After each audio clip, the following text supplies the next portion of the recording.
Have you ever wondered why we get sunburned after staying too long under the sun? What type of invisible energy from the sun causes this effect? Did you know that this same energy can also be used to kill bacteria and help our bodies produce vitamin D? This invisible energy is called ultraviolet radiation. In this lesson, you will investigate the relationship between frequency and wavelength of ultraviolet radiation, distinguish among UVA, B, and C, and describe their characteristics, differentiate the beneficial and harmful effects of UV radiation. Ultraviolet radiation is a type of electromagnetic radiation that lies between visible light and X-rays in the electromagnetic spectrum. Wavelength range from 10 nanometers to 400 nanometers, and for the frequency range, approximately 7.5 times 10 to the 14 Hz to 3 times 10 to the 16 power Hertz.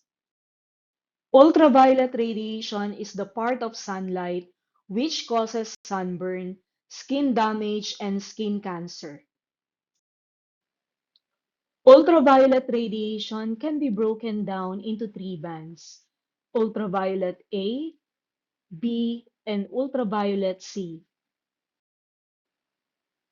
UVA wavelength is the longest of the three at 320 to 400 nanometers.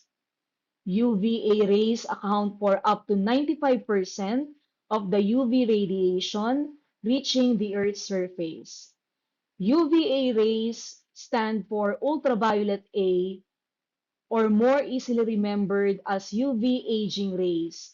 They are the cause of long-term skin damage and photoaging. Next, UVB rays stand for ultraviolet B and are often referred to as UV burning rays. They are the cause of sunburn. UVB rays intensifies during summer. They are the common cause of most skin cancers.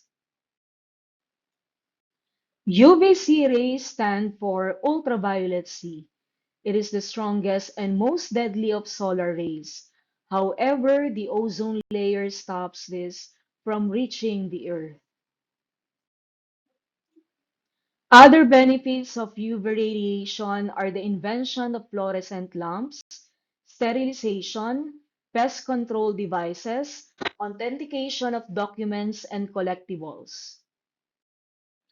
Let's have a quick check to assess your understanding. I will flash a few questions on the screen and you can try to answer them on your own. Take a moment to think, and if you need more time, please feel free to pause the video. Once you're ready, play the video again to see the correct answers. Number 1. What type of electromagnetic wave is just beyond the violet end of visible light? Letter A, infrared radiation. Letter B, ultraviolet radiation. Letter C, gamma rays. And letter D, microwaves. Question number 2. Which type of UV radiation has the longest wavelength and lowest energy? Letter A, UVC.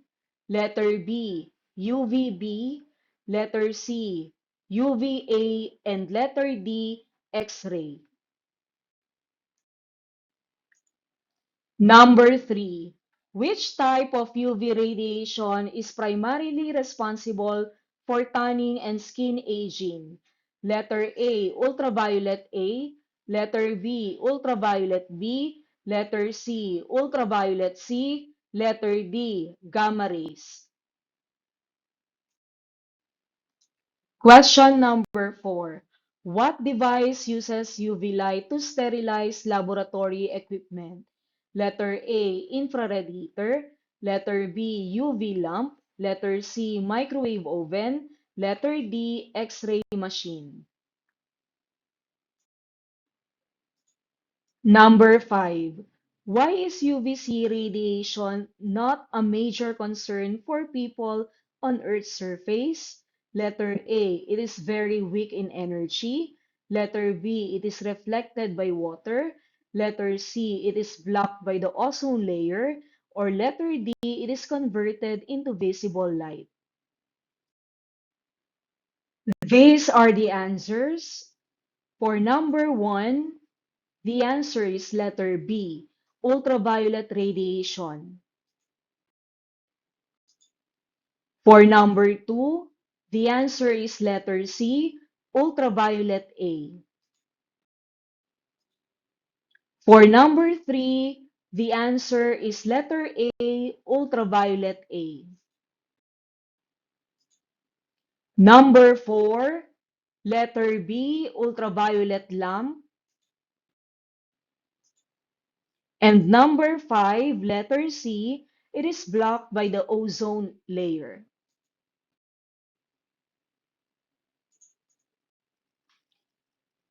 Remember, class, learning doesn't stop here. Keep reviewing our lesson. Stay curious, and I will see you again in our next meeting.